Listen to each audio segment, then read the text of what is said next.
Silakan duduk Bapak Ibu, saudara-saudari terkasih. Saya buka masker ya saudaraku. Dalam nama Yesus nggak ada virus. Saudara, pada sore ini saya akan share tentang satu topik yang kurang sedap, kurang enak didengar, tetapi penting untuk kita ketahui sebagai perlengkapan bagi kita sekalian yang hidup sebagai anak-anak Tuhan. Berapa bulan yang lalu, saudaraku, dunia medsos digoncang, dihebohkan dengan adanya seorang artis penyanyi yang sudah 13 tahun mengikut Kristus. Jadi dia dulunya bukan orang Kristen, dia dari agama lain, tapi Tuhan menyatakan dirinya dengan berbagai cara yang luar biasa.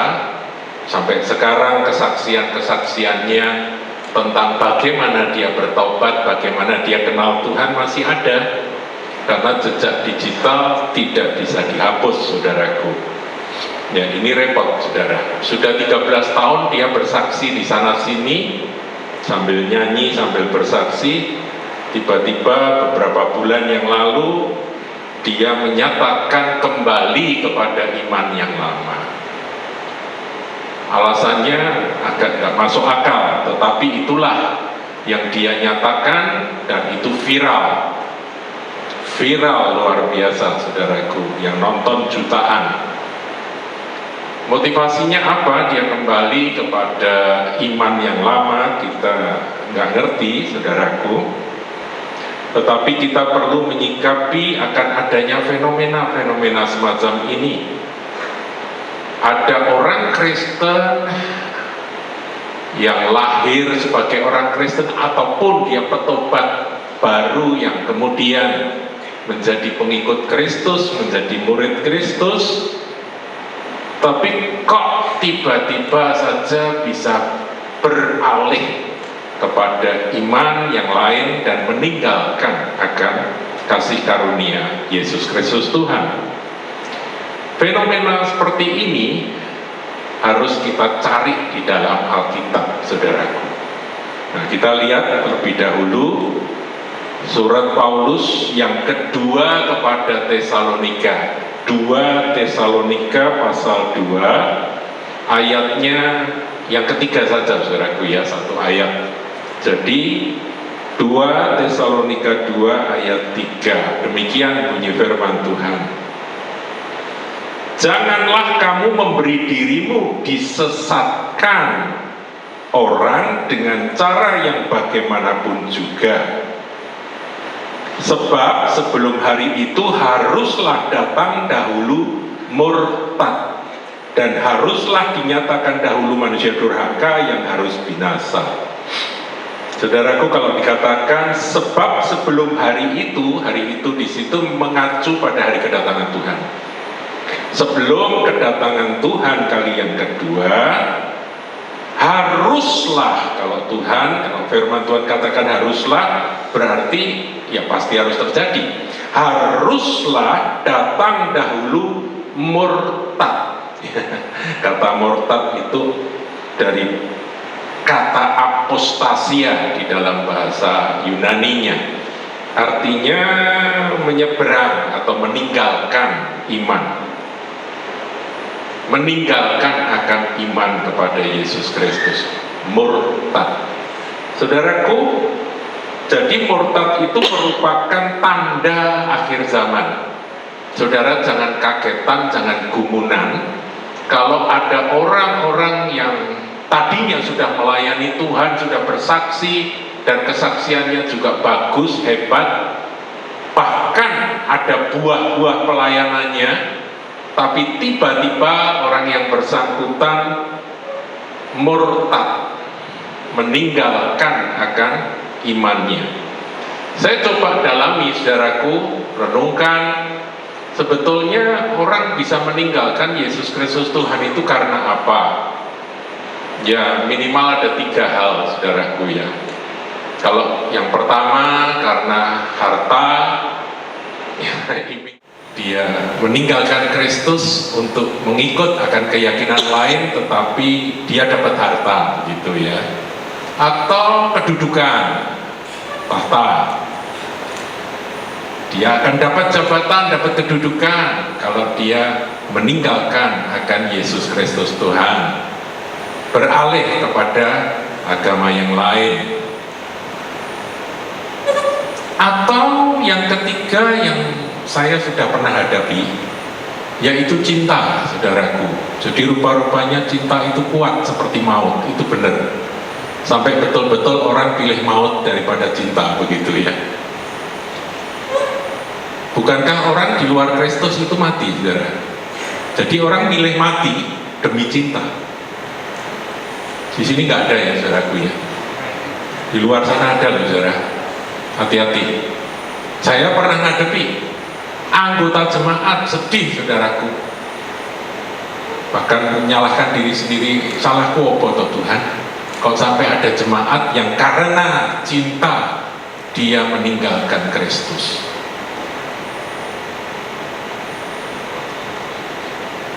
Mengikut calon suami, mengikut calon istri, keyakinan mereka, iman mereka, dan meninggalkan kasih karunia Tuhan Yesus Kristus. Tapi saudaraku, kalau yang tiga itu saya sebut itu adalah pilihan. Itu pilihan. Mereka mau milih harta, mereka mau milih tahta atau kedudukan, mereka mau milih cinta, monggo. Kita nasihati, kita peringatkan, kalau nggak mau ya sudah, itu pilihan. Bukankah Tuhan itu nggak butuh manusia sebetulnya, benar nggak? Hanya karena kasihnya dia ingin manusia diselamatkan. Tapi kalau manusia lebih milih yang lain di luar dia, ya sudah. Itu yang sudah diperingatkan berkali-kali dalam berbagai firman Tuhan. Jadi kalau karena itu, tiga perkara itu kita katakan ya sudah, terserah, itu pilihanmu, itu free will, free choice gitu. Tetapi ada juga karena, lah ini poin yang keempat ini, saudaraku, kebingungan teologis. Nah, kalau karena kebingungan teologis, ini tanggung jawab gereja. Saya akhir-akhir ini banyak masuk ke sana, saudaraku. Saya banyak masuk ke pelayanan apologetika, pertahanan iman, supaya kita bisa menjawab, sebab akan ada orang-orang atau kelompok-kelompok tertentu yang akan menyerang iman Kristen. Ya, paling sering dikatakan bahwa Yesus itu hanya nabi saja, dia hanya manusia biasa yang memang manusia luar biasa, tetapi dia tetap manusia, begitu ya. Kemudian dia bukan Tuhan, karena Tuhan itu hanya satu, Esa. Jadi kalau ada Yesus, nanti Tuhannya jadi dua, kalau ada Roh Kudus, Tuhan jadi tiga, dan itu menjadi tuduhan bahwa Tuhannya orang Kristen itu ada tiga. Ya, jadi Trinitas itu memang jadi sasaran tembak, saudaraku ya. Terus, nah kalau umat Tuhan, anak-anak Tuhan tidak memiliki akan ya dasar teologi yang kristologi yang teguh, yang kuat, itu sangat mudah untuk digoncang. Saya melihat ada satu orang di dalam tayangan YouTube, saudaraku. Ini terkenal nih, satu orang polemikus di Amerika yang namanya Hashim itu. Dia ketemu orang di jalanan, kemudian ditanya. Pertanyaannya itu memang sudah diset sedemikian rupa yang membuat orang Kristen nggak bisa jawab. Maksudnya orang Kristen yang nggak dipersiapkan gitu. Oleh sebab itu, saudaraku, saya ingin kita semua jangan sampai meninggalkan Kristus karena kebingungan teologis. Ini merupakan PR dari gereja Tuhan di akhir zaman, karena akhir zaman akan ada banyak orang murtad, saudaraku. Ya. Nah, tapi saudara, kalau tadi dikatakan ada satu orang artis yang karena apa kita nggak tahu dia meninggalkan Kristus, padahal sudah 13 tahun dia melayani Tuhan. Jawaban yang paling gampang mengenai orang semacam itu, 1 Yohanes 2 ayat yang ke-19. Coba saudara lihat di situ.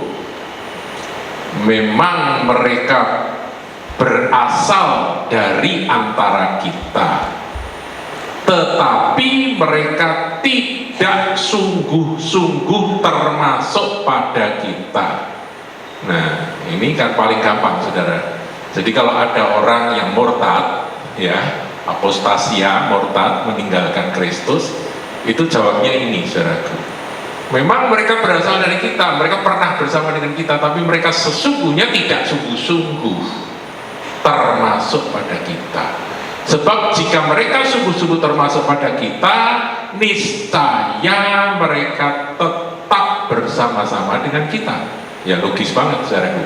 Tetapi hal itu terjadi supaya menjadi nyata bahwa tidak semua mereka sungguh-sungguh termasuk pada kita.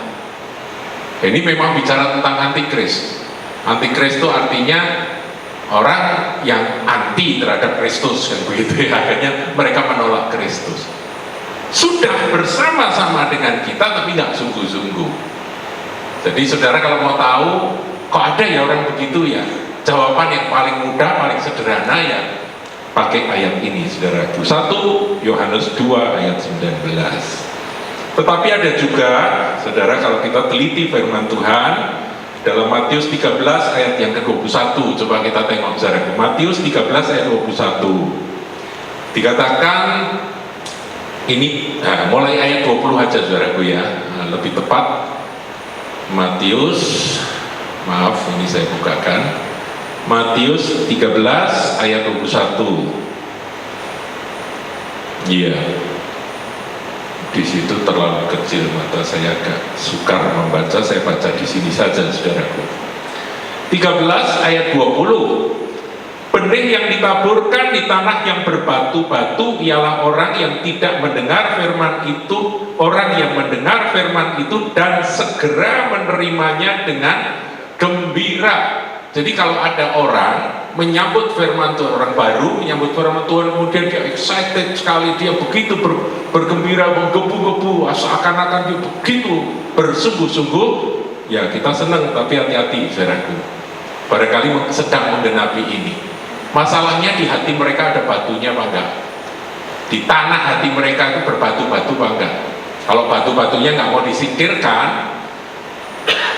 yaitu batunya macam-macam, kepahitan lah, nggak mau ngampuni lah, apalah, motivasi-motivasi yang masih nggak bener lah, masih ada dan nggak mau dibersihkan, nanti akibatnya masuk ayat yang ke-21. Tetapi ia tidak berakar dan tahan sebentar saja. Semua diuji dengan waktu, saudaraku. Yang namanya kesetiaan itu nggak bisa dilihat dari reaksi. Reaksinya kelihatan menggebu-gebu, kelihatannya semangat, tiap hari ke gereja, begitu ya.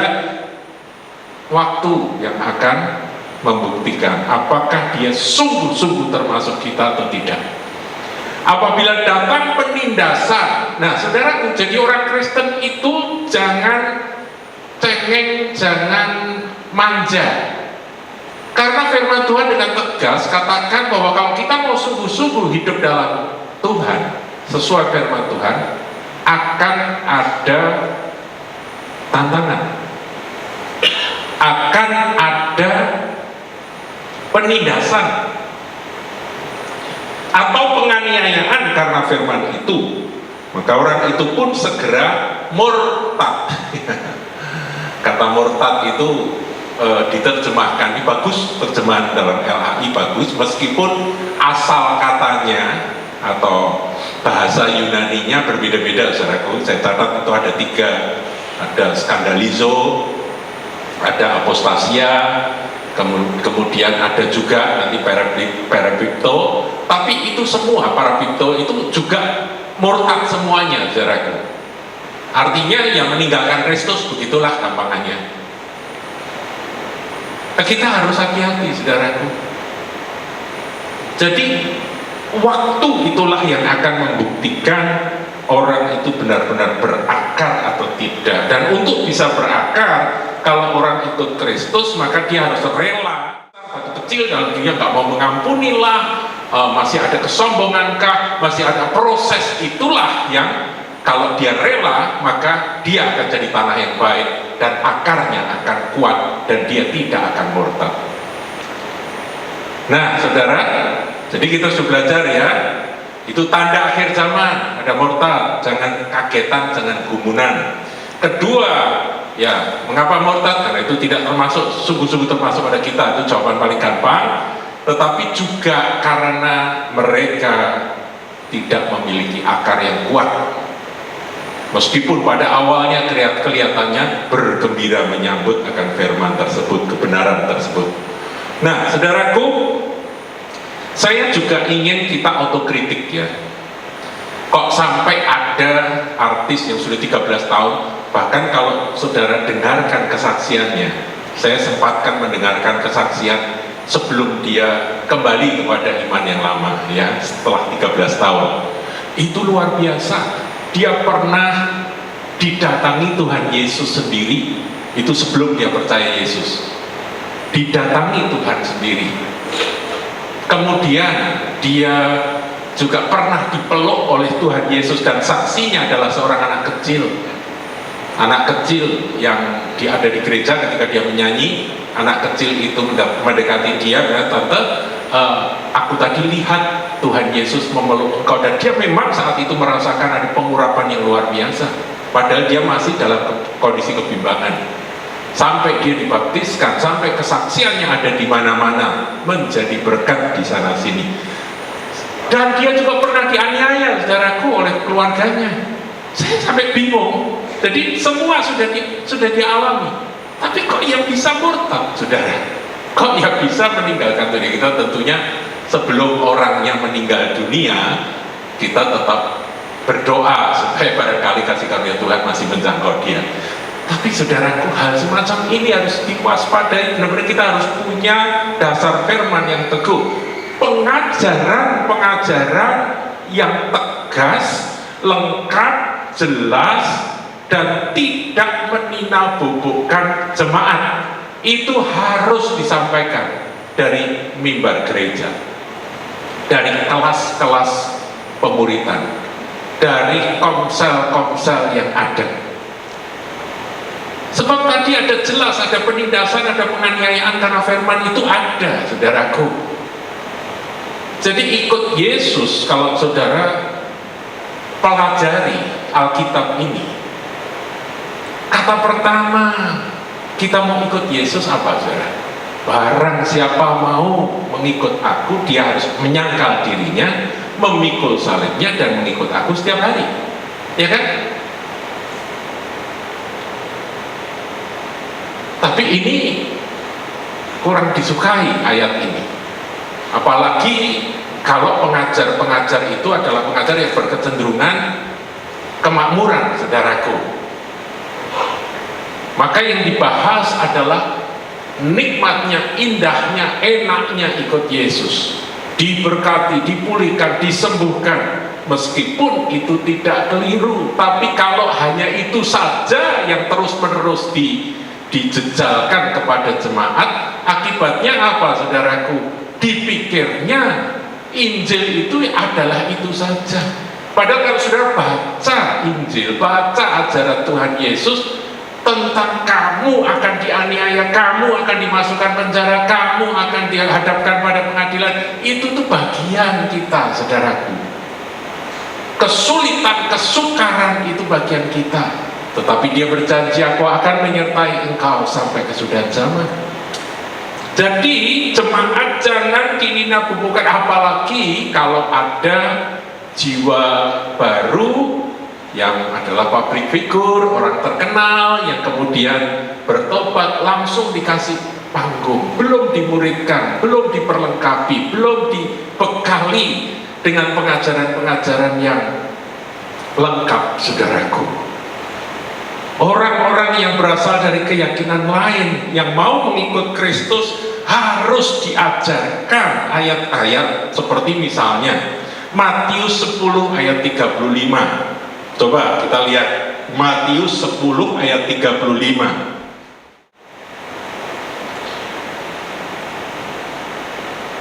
mulai 34 saudaraku ya, mulai 34 ya, ini biar komplit ya, mulai 34 sampai 39.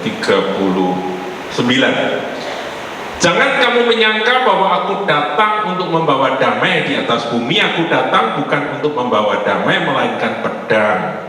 Sebab aku datang untuk memisahkan orang dari ayahnya, anak perempuan dari ibunya, menantu perempuan dari ibu mertuanya. Enggak semua mengalami ini, tapi ada yang akan mengalami hal-hal semacam ini. Jadi mereka harus menjadi full gospel, saudara. Kalau kita tahu mereka dari keyakinan yang lain, pasti ini akan dialami. Nah, gereja Tuhan harus membekali mereka dengan pengajaran ini, dan gereja juga harus menolong secara sosial maupun secara fisik. Kita harus bisa menampung mereka-mereka yang diusir oleh keluarganya, yang ditolak oleh keluarganya karena Kristus. Dan musuh orang ialah orang-orang seisi rumahnya. Dimusuhi, saudaraku. Meskipun orang Kristen nggak boleh punya musuh, doakanlah musuhmu, kan begitu. Jadi nggak boleh punya musuh. Berkatilah orang yang menganiaya kamu. Jadi orang Kristen sebetulnya nggak punya musuh dari pihak kita. Tapi kalau dimusuhi, itu makanan, saudaraku. Makanan sehari-hari. Jadi kita nggak boleh mengabaikan akan ayat-ayat semacam ini.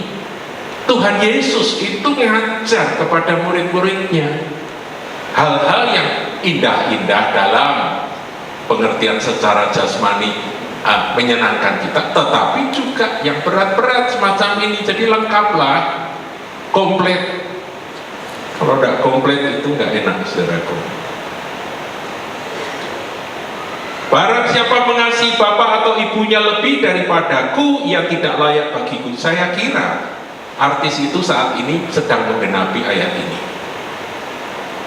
Dia lebih mengasihi orang tuanya, karena yang jadi problem adalah keluarganya, orang tuanya. Ya, jadi sempat dianiaya oleh ibunya, saudara. Saudara cari sendiri, saudara ngerti apa yang saya maksud. Ia tidak layak bagiku, dan barang siapa mengasihi anaknya laki-laki atau perempuan lebih daripadaku, ia tidak layak bagiku. Barang siapa tidak memikul salibnya dan mengikut aku, ia tidak layak bagiku. Barang siapa mempertahankan nyawanya, ia akan kehilangan nyawanya. Dan barang siapa kehilangan nyawanya karena aku, ia akan memperolehnya. Jadi sampai pada nyawa sendiri, kita pun harus serahkan kepada Tuhan. Tidak semua orang jadi martir, saudaraku. Tapi kalau datang waktunya dan ada yang harus jadi martir, Roh Kudus akan beritahu dan Roh Kudus akan kuatkan. Jadi kita nggak usah terlalu mikir jauh-jauh. Sebab hal semacam ini atau ayat-ayat semacam ini tidak dialami oleh semua orang.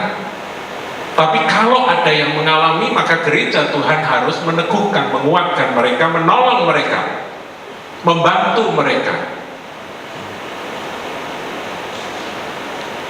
Di gereja tempat saya melayani ada satu orang perempuan, satu gadis, saudaraku, yang karena Kristus dia diusir oleh keluarganya, dia dimusuhi oleh keluarganya, dan dia ditolak, tidak diaku anak sama keluarganya karena ikut Yesus. Dan dia harus jadi anak kita. Dan sekarang pegang panti asuhan kami.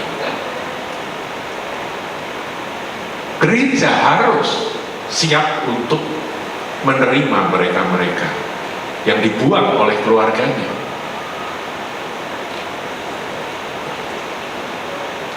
Ini yang perlu kita ajarkan, kita sampaikan.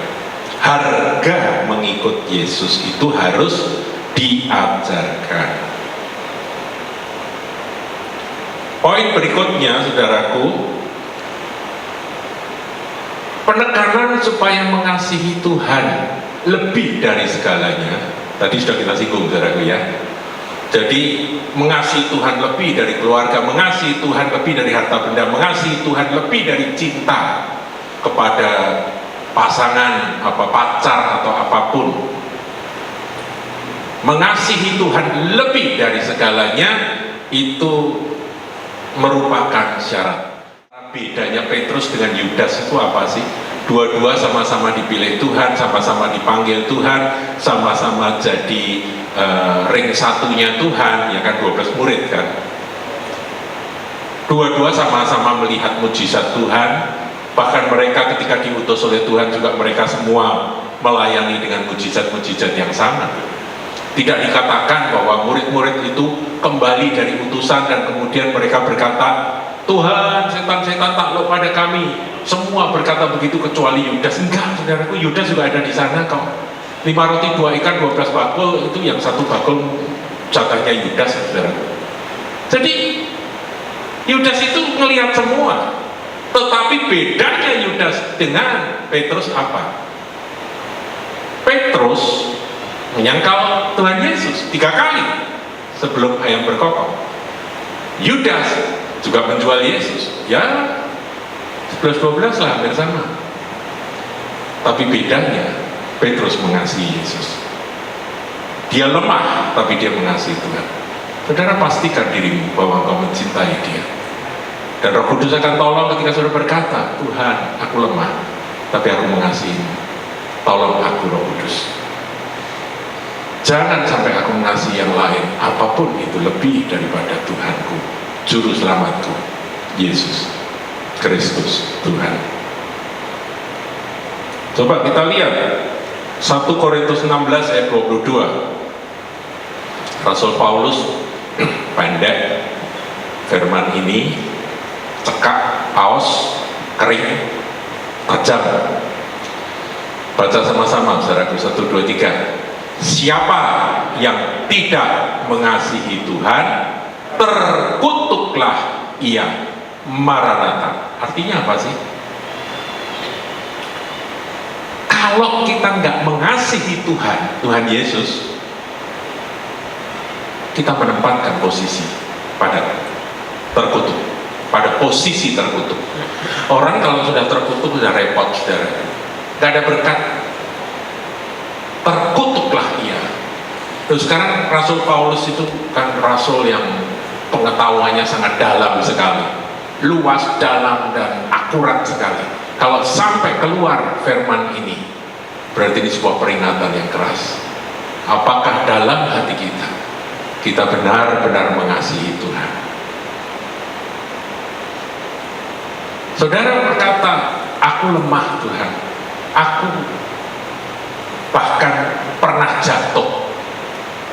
Daud pun juga jatuh berkali-kali, saudara, tapi Daud mengasihi Tuhan. Petrus jatuh sangat parah. Tuhan Yesus berkata, barang siapa menyangkal aku di hadapan manusia, aku juga menyangkal dia di hadapan Bapa. Parah itu.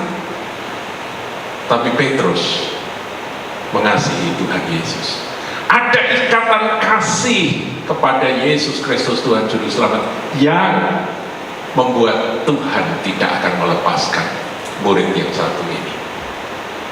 Doa saya, saudaraku, yang hampir tiap malam saya doakan, Tuhan, biar kiranya aku, semua keluargaku, jemaat yang aku layani, semua punya tali yang mengikat antara mereka dengan Engkau, tali kasih yang tidak bisa diputuskan oleh keberhasilan, kesuksesan, ataupun oleh penganiayaan, oleh kegagalan, oleh keterpurukan, oleh sakit penyakit. Nggak bisa memisahkan dari kasih Kristus. Itu doa saya, saudaraku. Dan saya berharap saudara berdoa seperti itu. Sebab aku nggak mau terkutuk. Yang tidak mengasihi Tuhan, terkutuklah ia sampai Maranatha, jadi sampai Tuhan datang, saudaraku. Nah, saya akan akhiri, saudaraku, dengan sebuah perenungan. Ada yang bertanya, Pak, itu kan orang-orang yang murtad itu orang yang tidak punya pengalaman rohani, orang-orang yang nggak pernah punya pengalaman Roh Kudus. Saya balik bertanya, apa benar begitu?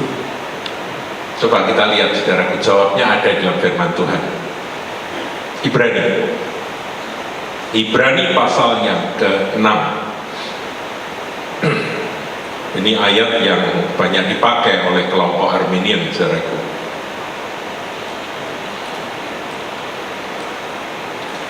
Ayat 4 sampai 6 saya bacakan, saudaraku ya.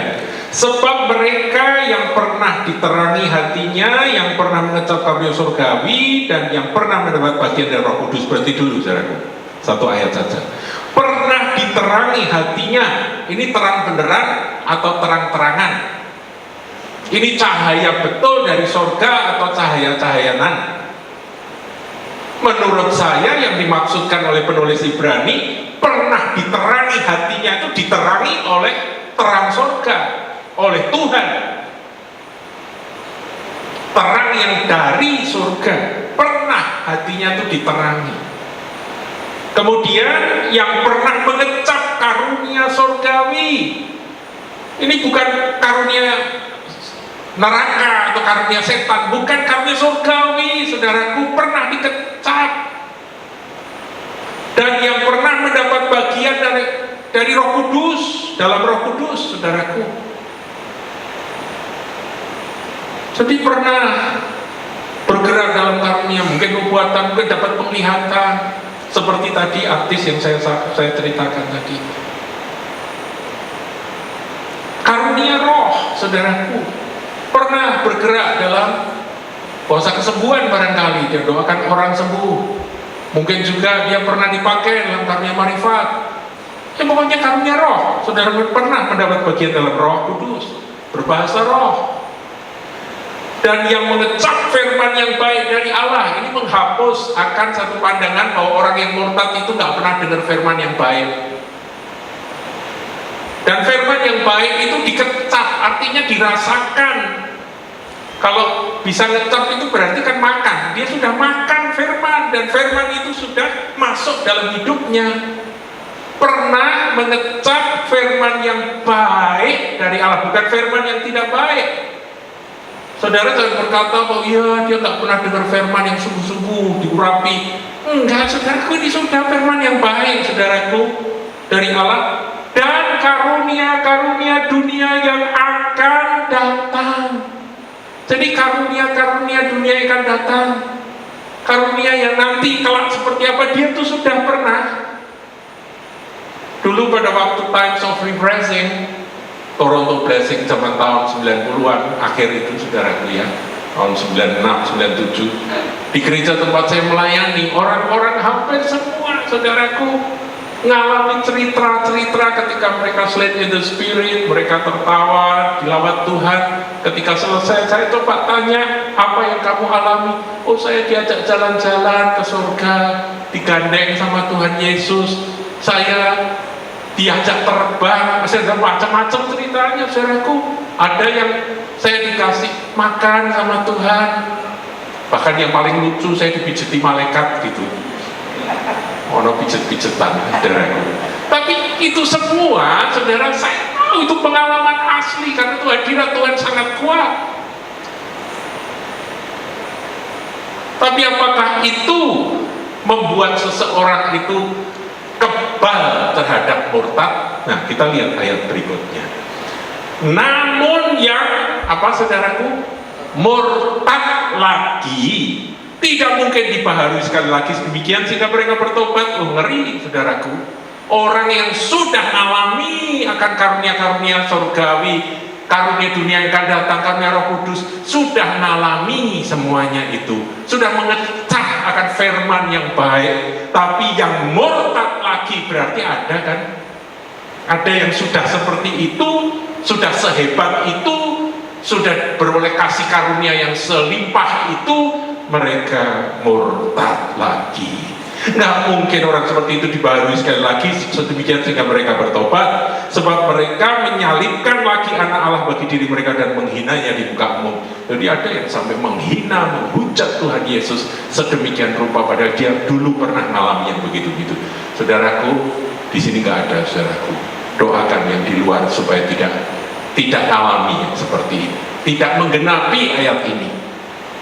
Tapi ayat ini berbicara sebagai peringatan buat kita semua. Biar tali kasih kita kepada Yesus Kristus Tuhan, keputusan kita untuk mengikut Tuhan itu menjadi sebuah keputusan yang tidak bisa ditawar. Saya menyerukan bahwa diri saya kuat, enggak, justru karena saya lemah, maka saya berseru, Tuhan tolong aku supaya aku melekat kepadamu. Dan sebelum aku berpaling dari Engkau, cabut nyawaku Tuhan, supaya aku tetap bisa menghadap Engkau. Itu doa saya, saudara. I have decided to follow Jesus. Keduren, saudara. Karena sudah biasa khotbah terus jadi tinggi ya. Biasanya apa ya? I have decided. Kita pakai berdiri, saudara. Kita tepuk tangan ya. Satu sama lain. Tetapi pertolongan Roh Kudus lebih kuat ketika kita mengasihi Yesus.